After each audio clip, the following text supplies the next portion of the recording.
Friends, మేము ప్రతిరోజు కొరలన్నం తింటాము. అందులోకి ఈరోజు చారును అరటికాయ పోపు పెట్టుకున్నాము. కొరలన్నం ఎందుకు తింటామంటే అది హెల్త్గా మంచిది, వెయిట్ లాస్ కూడా మంచిది, షుగర్ కూడా తగ్గుతుందని డైలీ మేము అదే తింటాము. నేను ముందుగా ఒక గిన్నె తీసుకుని అందులో ఒక గ్లాస్ కొరలను తీసుకున్నాను. దాన్ని శుభ్రంగా కడుక్కోవాలి. ఒక గ్లాస్ కొరలకి 3 గ్లాసులు నీళ్ళు పోసుకుని మ్యాక్సిమం 8 గంటల దాకా పక్కన పెట్టుకోవాలి. తర్వాత వాటిని కుక్కర్ గిన్నెలో వేసుకుని 3-4 విజిల్స్ వచ్చేదాకా ఉంచేసి తర్వాత కట్టేసుకుని మూత తీసుకుని పెట్టుకుని కూరలు వేసుకుని తినేయడమే. తర్వాత మేము చారు ప్రిపేర్ చేస్తున్నాను. ముందుగా స్టవ్ ఆన్ చేసి దాకా పెట్టుకుని అందులోనూ కొంచెం నూనె పోసుకుని ఉల్లిపాయ ముక్కలు వేసుకుని అందులోనే పోపు దినుసులు వేసుకున్నాను.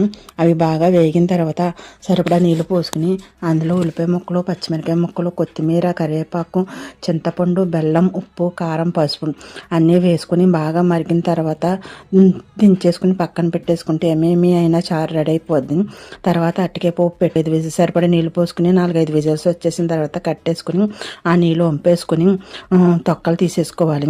తర్వాత స్టవ్ ఆన్ చేసి ఒక కడాయి పెట్టుకుని అందులో కొంచెం నూనె పోసుకొని పోపు దినుసులన్నీ వేసేసుకొని ఉల్లిపాయ ముక్కలు కూడా వేసేసుకుని అవి బాగా వేగిన తర్వాత అరటికాయ ముక్కలను బాగా మెత్తగా చిదుపుకోవాలి.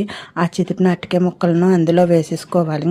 అందులోనూ కొంచెం ఉప్పు, పసుపు వేసేసుకుని ఒకసారి కలుపుకొని తర్వాత చింతపండు పులుసు పోసేసుకోవాలి.